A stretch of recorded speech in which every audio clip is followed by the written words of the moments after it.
Hello. Well, yeah, that's quite loud.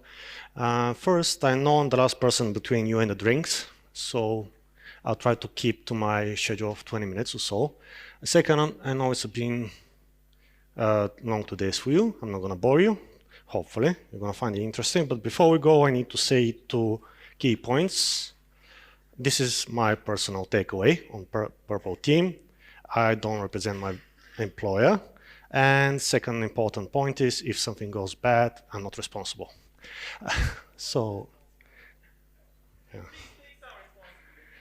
yeah. Before we go, I'm gonna take the opportunity to tell you a couple of words about myself. How do I recharge? I love running and I love hiking.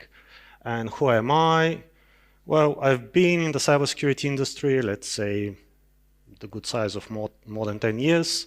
Most of my experience was gained in the UK, and I recently moved back to Bulgaria, and I'm here now to talk to you about cybersecurity, and specifically about purple teaming. But before we go into the purple teaming, we need to know what a bad pyramid is. Well, first time when I heard about what bad pyramid is, I had like 10 things running through my head, like, what does that mean? And I decided to find out. And if you ask ChatGPT nowadays, you're gonna get one of the things that was in my head, which is effectively a top-heavy organization. Well, I had that running in my head. The other thing that I had running in my head was, well, if you ask your local mafia boss nephew, obviously the nephew is going to tell you, well, there isn't such a scheme as a bad pyramid, but apparently there is, and we need to know about that to understand purple teaming. When we talk about cyber and we talk about the technical people in cyber, we can roughly split them into three different buckets. One of them is the people who build stuff, the other one is the people who attack stuff, and the other one is the people who defend stuff. And each one of them have their own color. The people who build it, they have their color code yellow. We have the people who attack their color code red, and we have the people who defend their color code blue. Hence, where we have red and blue merging, that's why we have purple team. Well, that implies it's going to be something as a joint venture between these two teams. I know there are quite a lot of words here. I'm not going to talk about all of them, just key takeaways. This is a formal definition from NIST. What the red team does, the main objective of the red team is to improve, and emphasize on that, is to improve the enterprise information assurance by demonstrating two things. Successful attacks, one, and what works for the blue team. Whereas the blue team is responsible for defending the organization assets to a good level of security posture from things like threat actors, red teamers, if you like, and so forth and so forth. So we can see what each team is responsible for.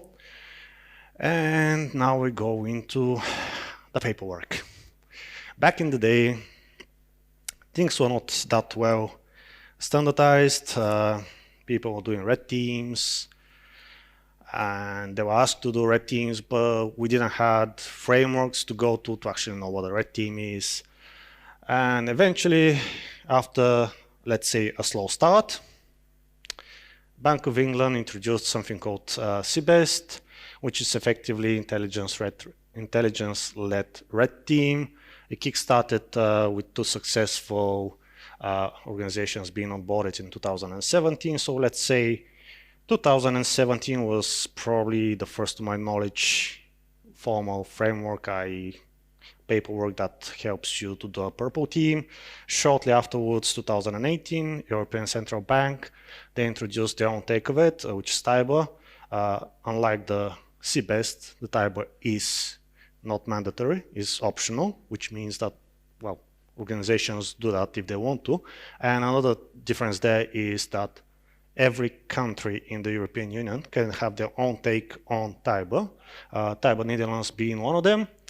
I do have another three over here for completeness. I'm not expert in this, but they're there to show that other parts of the world have their own take on how a purple team is to be done. Well, based on your geographical region, you need to comply with one of these if you want to do a purple team. And it's all, well, on paper, but actually, how do we do that? Well, to hand come more frameworks. Sorry to say that, but yeah. And one of the things that I believe kickstarted the formal process of standardizing Purple Team was Lockheed Martin. Back in the day, that was a quite lengthy in my eyes kill chain, but now I understand the value of it. And the people took that to a next level. They introduced Mitre, attack framework, and some tools come into hand over here. Well, I can't run away with some tools. I try to be vendor agnostic, but well, it's a big name, so I can't just ignore them. They contributed a lot to the purple teaming. And we have a commercial tool, and we have some free playbooks out there. Why am I saying that? I'm sorry about this. I explicitly asked. I know it's small font. It does look different on different operating systems. I don't know why. Apologies again. Yeah, like a joke. Thanks. It's Friday afternoon. So what a purple team is, we talk about frameworks and executions, but what you can see over here is that actually that's a full-on blown project. So as every other project, it has its stages. The first stage is information gathering, thank you, which is effectively cyber threat intelligence, which is normally done by an organization. In this case, let's say organization A. And the key focus areas on that is to deliver two things. Threat intelligence report.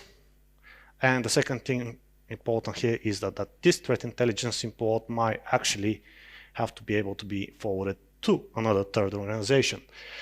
Then we go into the preparation phase, where in this case organization B took the organization A threat intelligence report and builds on top of that. What we want to have here as a key outcomes is a plan of what is to be executed, going back to a Lockheed Martin kill chain, and a key way of communication chain. So we need to know who is to communicate what to whom. Third stage is to execute a purple team. Obviously, that's what the name implies. Execute the already approved kill chain, if you like. Again, communication is a key. So at key stages of the execution, the organization that executes the purple team needs to communicate what's approved with the client. And in my eyes, the most important lesson here is we're all trying to improve, right? As people before me said, nothing is secure. Hence, we have detection and response, and that's what we're trying to do here. So with the purple team, we give the blue team a way to analyze attack outcome, where we clearly know what the attack was, analyze what alerts were raised from that attack and what alerts were not raised, and improve on their tools, documentation, and processes. So next time when they have a similar attack, things actually are going to be flagged and actioned appropriately. And we go into the kill chain. So I'm not going to go into detail of this. Everyone can read it. The point here is when you do a purple team, I would suggest, highly advise, to stick to the kill chain and drill down in each one of these bullet points to a reasonable level of detail and have that approved by the client. So you can think of a reconnaissance, so we can think of, oh, so that's what we want to do, and you break down that to 2-3 different bullet points, and you have your client agreeing on that before we actually start doing the execution. This one looks good. I know it's a lot of words. The point here is, well, that sounds pretty much like a red team. No, it's not. What's the difference between a purple team and a red team? I can talk, let's say, half an hour or 1 hour on that topic. I've done it. Now, I want to introduce you to the purple team, and I want to avoid confusion. So here I'm gonna just give you three key differences what is a red team versus a purple team. The first one is the purple team actually simulates attack or attacks, while a red team is two action and objectives defined by the client. So the red team is not limited to specific attacks and attack paths that are pre-approved by the client. They're not limited to approved kill chain. Second key difference is a purple team might require a client to interact with two different organizations. One of them is to perform the threat intelligence, the other one is to perform the actual execution. Whereas with the red team, that could be done, well, just by one organization that's going to do the threat intelligence and the actual execution. And the third key difference is that, I didn't mention that, but it's a good way to introduce it. During a purple team, the red team and the blue team talk a lot. By that I mean they might have regular workshops on every 24 hours or 48 hours where they sync up, and the red team, well, just come and says, that's what we did. Did you saw us? What did you saw and what not? This is really, really timely feedback for the blue team during the actual execution, which means that they can go and see what has been caught and what has been missed by the tool quite easily. Whereas with the red team, the organization just does what it does. And let's say, for the sake of the argument, the report is being delayed, not being approved, lands on the blue team's desk, let's say, after a month or so, and they need to go back and dig through the logs of what happened 1 month ago and why the tools didn't get it. Well, it's quite painful, and it doesn't really help them to improve. And I know I introduced a new topic, and we'll think, well, another type of assessment. Well, sorry, which assessment is appropriate for us? Probably you've seen that it's my take again, well, other people support it as well, but as a very basic, every organization should do a vulnerability scanning, and it depends on how mature is the organization. They're gonna go towards the purple side of things, and we can see from a basic scan, we go to assessment, pen testing, red team, all this kind of buzzwords, and we reach the purple team, the one that I tried to introduce you today, and we'll have something a little bit more advanced, go over here, advanced simulation, but yeah, maybe that's a topic for another day. And I think I stick quite well with the timing. Any questions? I didn't bore you to death, did I? Please. Thank you.